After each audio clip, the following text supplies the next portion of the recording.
Vanuatu is a small island developing state within the Pacific region. We're one of the most vulnerable countries in the world, especially when it comes to climate and disaster risks. We're situated within the Pacific Rim of Fire as well as within the Pacific cyclonic belt, which makes us one of the most disaster-prone countries in the world. In Vanuatu, we can see mostly in terms of severity of tropical cyclone events.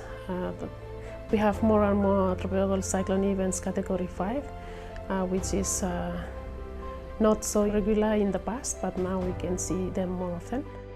People from all islands in Vanuatu still retain very close relationships to the land. First and foremost because their cultural way of life, their cultural heritage, relies a lot on the resources that are available, not only on the land but also on the sea. In most places it's the only way of income. The country usually experiences cyclones, and then we have volcanic eruptions. So we have flooding in various low-lying areas, so communities that are based in low-lying areas, when there's a heavy rainfall, and sometimes these communities have to shift away from where they're living to move into higher ground.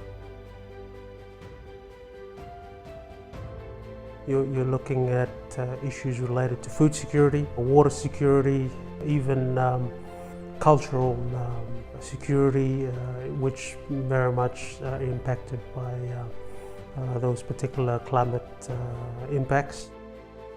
We have to consider the difference in gender and in vulnerability of people with disability in terms of human mobility.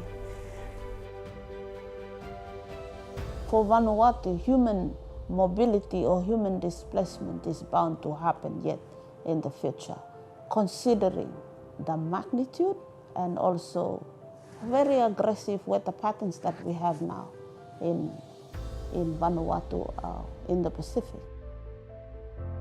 The IOM mission in Vanuatu supported the Ministry of Climate Change to develop its first ever national displacement policies, then supported the government to realize that displacement is an issue. It's very critical for Vanuatu to have a displacement policy in place. Given the scientific projections, we will have climatic impacts that will very much intensify and will worsen. You have cyclones every year, so people will have to be displaced. You need proper evacuation centers to be set up. Or if you're looking at more long-term durable solutions, those will have to come to play. But I think in future, now that we have the policy in place, the displacement policy, the government would look forward to have support in future in terms of finance to implement that plan better.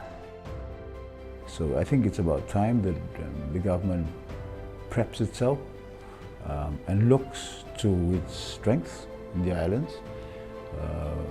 People who have been resilient throughout these disasters over generations, and pick out the useful aspects of traditional knowledge that we can utilize during disasters. We preach resilience to our people, but we will need support. There has to have specific financing for loss and damage to help people from island nations to recover. It's important to recognize the needs of small island states, and particularly for Vanuatu, a group of little islands.